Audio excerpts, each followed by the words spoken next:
आऊज़ु बिकलिमातिल्लाहि ताम्मति मिन कुल्लि शैतानिन व हाम्मति मिन कुल्लि ऐनिन लाम्मत। बिस्मिल्लाहिर रहमानिर रहीम।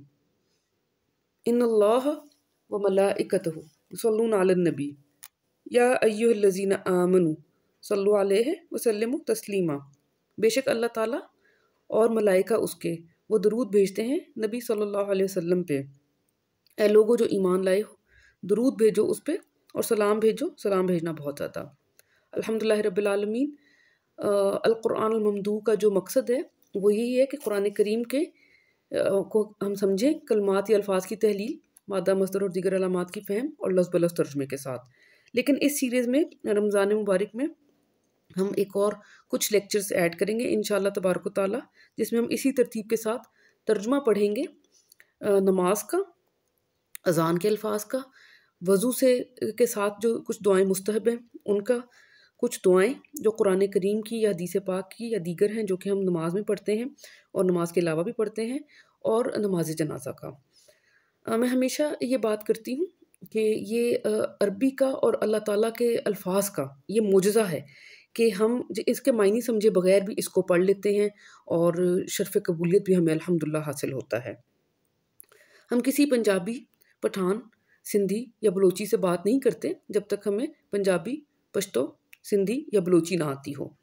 हम फ़्रेंच सीखते हैं जब हमने किसी फ़्रेंच बंदे से बात करनी हो।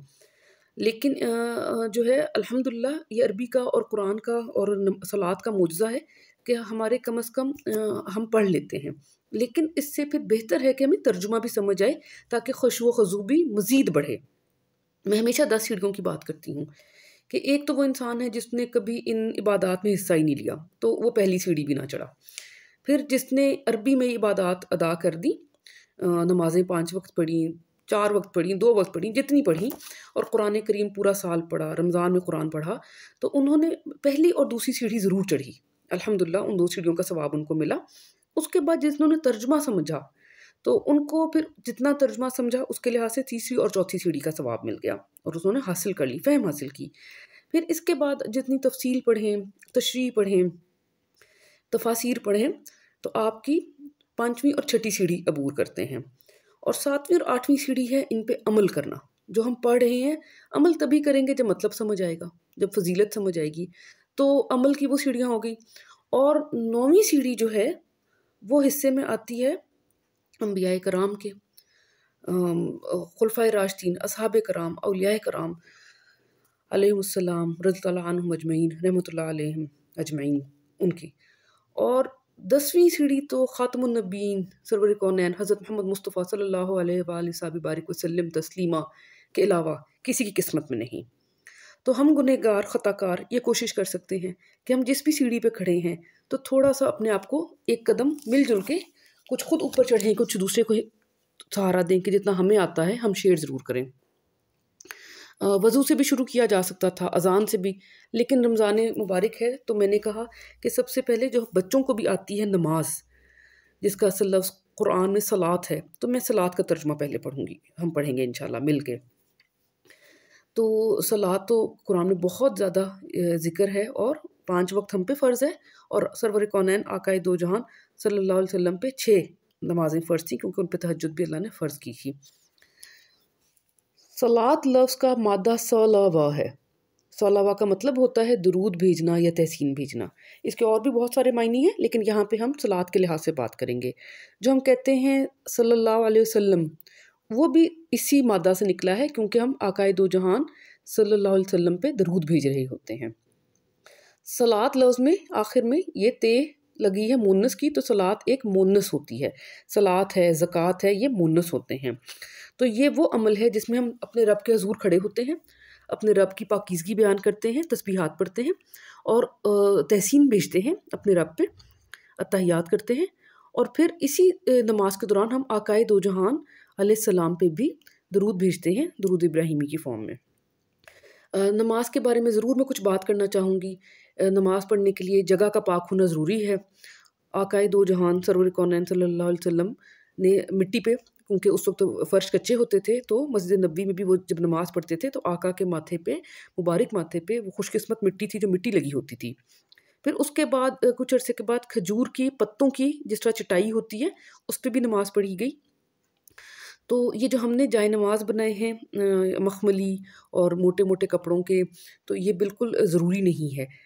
इनके बगैर एक पाक और साफ़ फ़र्श पे भी नमाज पढ़ी जा सकती है, चटाई पे भी पढ़ी जा सकती है।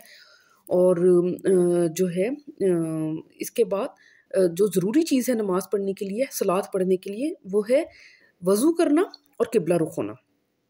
2 इबादत हैं जो वज़ू के बगैर एक्सेप्ट नहीं होती। एक है सलात और एक है तवाफ़े काबा। इवन सही जो है सफ़ा मरवा के दरमियान की सही, वो वज़ू के बगैर कबूल हो जाती है। इसका वाक़या मैं वज़ू के लेक्चर में इंशाल्लाह बताऊँगी, जो उम्मुल मोमिनीन हज़रत आयशा रज़ियल्लाहु तआला अन्हा और आकाए दो जहान सल्लल्लाहु अलैहि वसल्लम के दरमियान पेश आया था, और जिसकी वजह से फिर मस्जिद आयशा की मीकात बनी थी। वो हम उस लेक्चर में तफसील में बात करेंगे। लेकिन ज़ाहिर है फिर ये कुरान हमें और अज़कार हर वक्त पढ़ने चाहिए। तो वही जो मैं नंबर्स की बात करती हूँ कि 10 नंबर में से अगर आपने लेने हैं, तो अगर आपने बावज़ू होके खुशबू खजू के साथ किबला रुख बैठ के तवज्जो के साथ पढ़ा, तो आपके नंबर बहुत ज़्यादा हैं। लेकिन ये अज़कार हमें हर वक्त करने चाहिए, मौत के मुंह में भी करने चाहिए, नींद की हालत में भी करने चाहिए। तो इसलिए हर वक्त बावज़ू तो आप नहीं होते, तो बग़ैर वज़ू के भी कुरान पढ़ा जा सकता है, अज़कार पढ़े जा सकते हैं। लेकिन तोहर की हालत और तोहर की हालत ना होने में कौन कौन से अज़कार जायज़ हैं, क्या जायज़ नहीं है, वो एक अलग चैप्टर है। हम उसकी बात नहीं, अभी हम वज़ू की बात कर रहे हैं। तो नमाज वज़ू के बगैर नहीं हो सकती। तो एक तो वज़ू करना ज़रूरी है और दूसरा किबला रुख खड़े होना ज़रूरी है, जाए नमाज मौजूद हो, वरना पाक साफ़ जगह पे। ठीक है जी। अच्छा, अब हम बात करते हैं कि नमाज की नीयत। नमाज की नीयत मुस्तहब है, नीयत करनी चाहिए, लेकिन नीयत के कोई भी अल्फाज हमें नहीं मिलते। आप अपनी ज़बान में नीयत कर सकते हैं। अल्हम्दुलिल्लाह, अल्लाह ताला इतना एक मज़हब हमारा अल्हम्दुलिल्लाह इतना कामिल है कि आपको अगर थोड़ा सा ढूंढना चाहें तो कुरान में हर चीज़ का हल मौजूद है। तो ये जो एक अल्हम्दुलिल्लाह आयत है, इन्नी वज्जहतु वजहिया लिल्लज़ी फ़तरस समावाति वल अर्द हनीफ़ा वमा अना मिनल मुशरिकीन, सूरत अल-अनआम। ठीक है, इस आयत का क्या मतलब है? अब यहाँ पे मैंने तहलील नहीं किया, ये कुरान पाक के तर्जुमे में हम तहलील में पढ़ लेंगे। इन्नी बेशक मैं, वजह वजह होता है चेहरा, रुख, जिससे कि वजीह या वजीहा लफ्ज़ भी निकलता है। तो और तू ये मैं वाला है। ठीक है, जो मादा के बाद 4 तरह के ते हैं। ते पे ज़बर है तो तुम मुज़क्कर, ते के नीचे ज़ेर तुम मोनस, ते साकिन वो मोनस, और ते पे पेश यानी कि मैं, तो ये वो वाला है। इन्नी वजह तो वजी या, फिर वजह और या मेरा। ठीक है जी। बेशक चेहरा किया मैंने, चेहरा अपना, लिल्लज़ी ला लिए, लजी जो उसके लिए, कौन जो है, फतरा, फतरा होता है फाड़ना।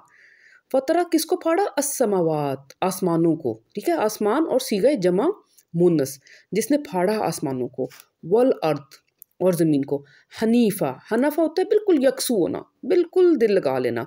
हज़रत इब्राहीम के लिए, हज़रत इब्राहीम अलैहिस्सलाम के लिए कुरान पाक में लफ्ज़ है हनीफ़ा। ठीक है, व माँ और नहीं, यहाँ पे माँ का मतलब जो या क्या नहीं है, यहाँ पे नहीं वाला है।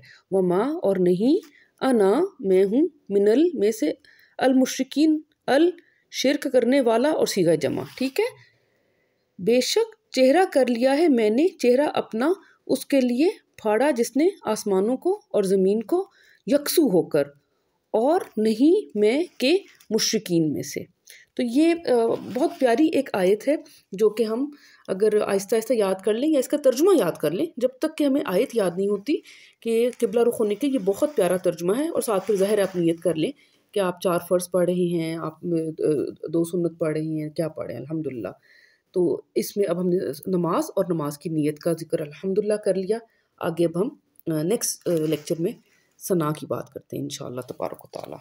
अल्हम्दुलिल्लाह रब्बिल आलमीन। जज़ाकुमुल्लाह खैर।